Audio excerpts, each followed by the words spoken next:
এমন অনুষ্ঠান চলি থাকোঁতে গীত পৰিৱেশন মদন বেলেগ মঞ্চলৈ আহিবলৈ অনুৰোধ জনাইছোঁ।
আমি শ্ৰদ্ধা ভক্তি হেৰাই যাচিব লাগিব। কেৱল শিক্ষাগুৰু সকলোকেই নহয়, আমাতকৈ বয়সত এটা দিন ডাঙৰ সকলো আমি শ্ৰদ্ধা ভক্তি যাচিব লাগিব। কাৰণ আমি এটা কথা জানো যে আমাৰ ছাত্ৰ ছাত্ৰীসকলে যাতে শিক্ষাগুৰুসকলৰ প্ৰতি শ্ৰদ্ধা এইকাৰণেই থাকিব লাগিব যে শ্ৰদ্ধাবল লভতে জ্ঞানম, সংস্কৃতত এষাৰ কথা আছে, শ্ৰদ্ধাৰ অবিহনে কেতিয়াও জ্ঞান লাভ কৰিব পৰা নাযায়। সেয়েহে মই আৰু বেছি কথা ক'ব খোজা নাই। মই ছাত্ৰ ছাত্ৰীসকলৰ সকলোৰে হৈ আমাৰ শিক্ষাগুৰুসকলৰ হৈ ছাত্ৰ ছাত্ৰীসকলক আমি আশীৰ্বাদ প্ৰদান কৰিছোঁ।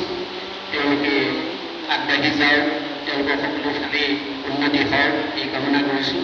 আৰু তাৰ লগতে আমাৰ মহাবিদ্যালয়ৰ উন্নতিত আমাৰ ছাত্ৰ ছাত্ৰীসকলে যাতে অৰিহণা যোগাব পাৰে সকলো ফালৰ পৰা এই আহ্বান ৰাখি মোৰ ক'ব লগা দুআষাৰ সামৰণি মাৰিছোঁ। আৰু সাধাৰণ সম্পাদক ডাঙৰীয়াই মোক দুআষাৰ ক'বলৈ সুবিধা প্ৰদান কৰাৰ বাবে আমি ছাত্ৰ কটা সভাৰ বিষয়ববীয়া সকলো আন্তৰিক শ্ৰদ্ধা জ্ঞাপন কৰিছোঁ। ধন্যবাদ।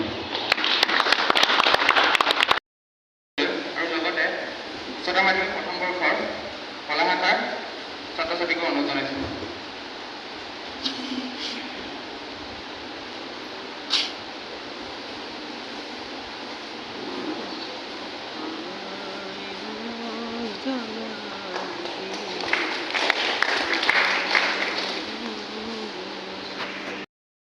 কৰিবলৈ ওলাইছোঁ। তাত যদি কিবা ভুল ভ্ৰান্তি হয় আপোনালোকে শুধৰাই ল'ব। কবিতাৰ শিৰোনাম প্ৰতিজন গুৰুলৈ সহস্ৰ প্ৰণাম। জীৱনৰ আকাশত ৰংবোৰ সিঁচি আজলিয়ে পোহৰবোৰ বুটলি ল'বলৈ